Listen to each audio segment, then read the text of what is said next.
My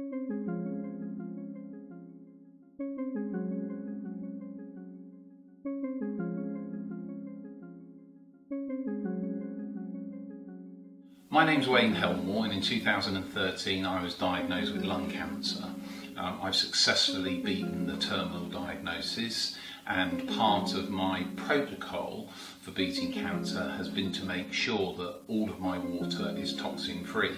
As a result of that, when I speak to a lot of other people who have cancer, I recommend that they distill all their water. I've done that for the last 2.5 years. So people will ask, well, why do I need to distill my tap water? Well, if you've got cancer, or indeed if you just want to have a healthy life and you want to remove all toxins that are put into your body. So the way in which we can measure the amount of toxins in our water is through this little gadget here. It's called a Tds Measuring Device. It measures the total dissolvable solid in your water. You can buy these on Amazon. I think they're about £17, something like that. So what I'm first going to do is test my tap water with this particular device. I'm going to fill this glass up with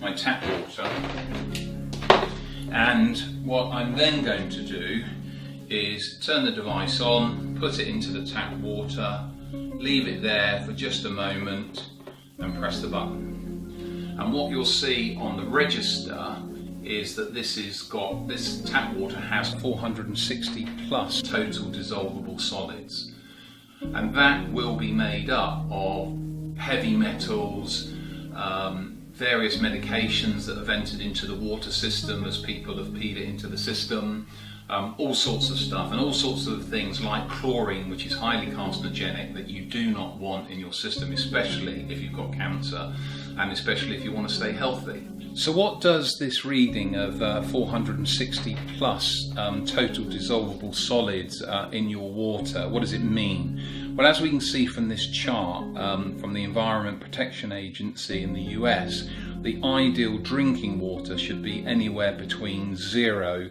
to 100.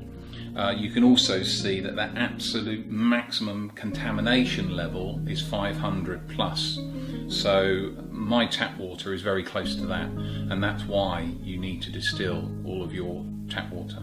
So how do we remove the 495 total dissolvable solid from the water? So when you've got the unit, you remove the top like so, and then you fill this particular bin with 4 litres of water.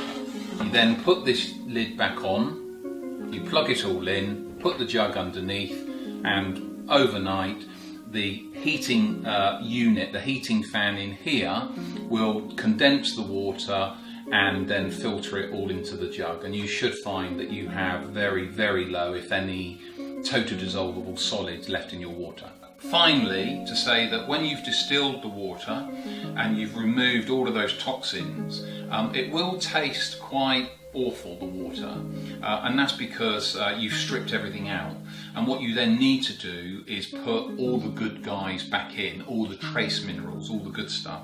So what I use is this. This is from Trace Minerals. It's called 40,000 volts. You only need a small amount. You need about 2 tablespoons of this liquid into your 4 litres of water, and then it tastes absolutely delicious. It tastes really creamy and very pleasant.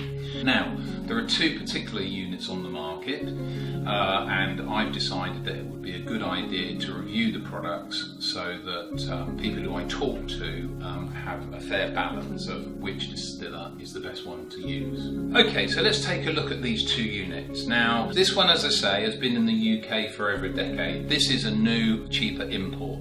This particular unit is £15 cheaper than this particular unit. Both of these are straight out of the box, so what we then need to look at are the aesthetics of both units together.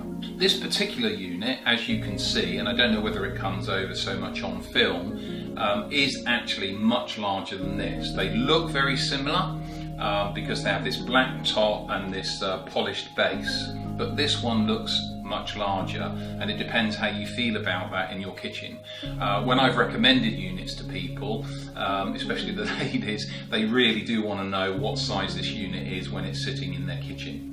So that's the first aesthetic of these two particular units. The other thing, and I guess, is the overall design. And what I'd say is that this one has a far more design top to it. This one's a lot more boxy. And then you come to the electrics itself. And what you can see is that when this one's plugged in, and the way in which I like to use it is, I like to have the jug at the front, and I like to be able to push the button on the side when I've put the jug in, because that makes sense to me. So I always have the plugged in side of the fan unit on this particular side. And as you can see, that when it's plugged in, the cable is nice and tidy.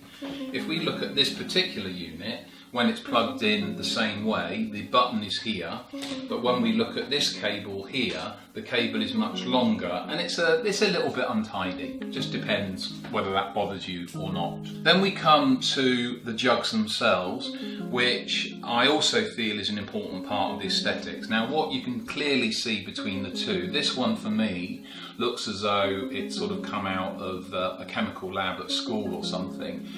It's not a particularly aesthetically pleasing design. This one, however, has a much more design element to it, has a nice top, and so on and so forth. On the handle design of both jugs, you can see that both of them use this metal strip that wraps around the jug itself. This particular jug has bolts that go through the handle and stick out here, and then you tighten them up that way. What you can see on this particular handle is, and underneath here is actually a welded bolt that you don't get to see, and then they've got this rather nice cover on here. So overall, I think the handle design of this, well, it is much better than this particular design here.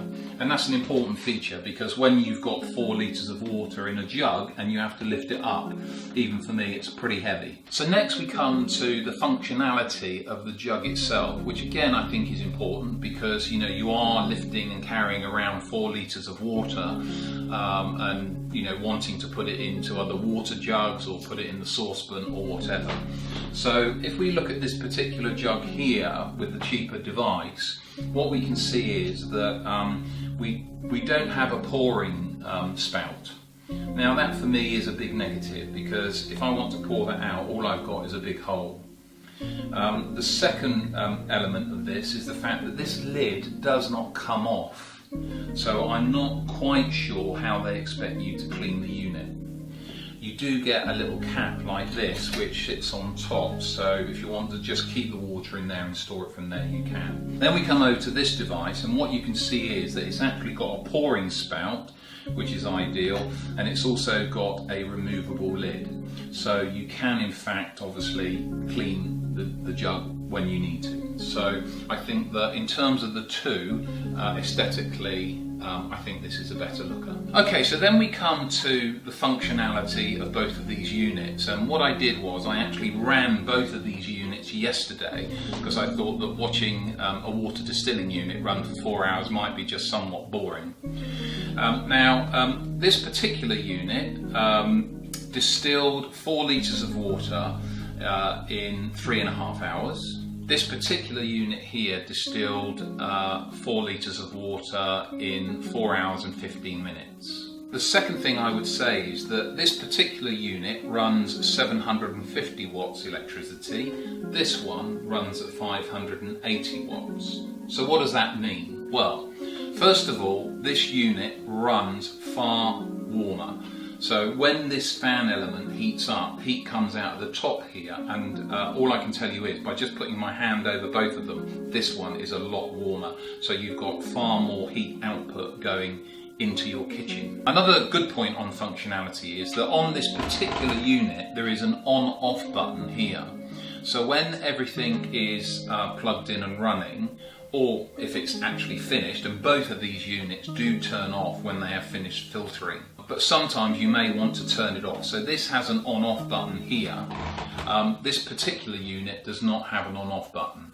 So once you've started it to distill, if you then want to stop it, you've got to unplug everything. I think it's probably a minor inconvenience, but I think it's a point worth noting. That is a new feature that Megahome have put on their machine, and I think it's a good idea. Okay, so let's take a look at how both of these distiller units worked in terms of removing the total dissolvable solids.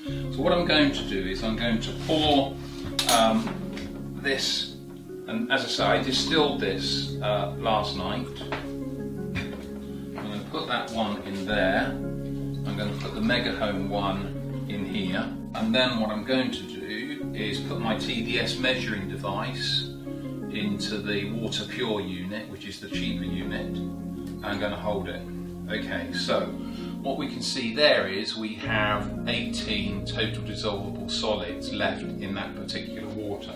Okay, so now what we're going to do is test the Megahome distilled water. Again, I'm going to put the measuring device into the unit, press the hold button to record these. Okay, and what we can see here is that this particular, the Megahome unit has produced water that has literally one total dissolvable solid. So in terms of performance, clearly the Megahome has distilled it in a far more efficient manner. So both of the devices come with a manual. I couldn't find anywhere on the cheaper unit anything confirming that it had a CE certificate, whereas the Megahome one has its detailed information for its German certification detailed on the back. So what I then had to do was to go on the website. I also couldn't find anything on the website about the CE certification. So then I emailed the company and they sent it through. So just to confirm that they did send it through, and it does have its CE certification, although I had to fight a little bit to find it. Overall, the cost of bottled water is about 80-90p a litre. The cost of producing water like this is around about 10p a litre. And also you haven't got to lug all that water to and from the shops and store it at home and so on and so forth. So distilling water is, for me, is definitely the way to go. Overall, I think if I look at aesthetics and functionality, I would still stay with my Megahome unit. I have used it for 2.5 years without it failing once, and I've used it every single day. I just put it on at night, leave it running overnight, and in the morning I have 4 litres of water. So I hope that this review's been of benefit and of use to you.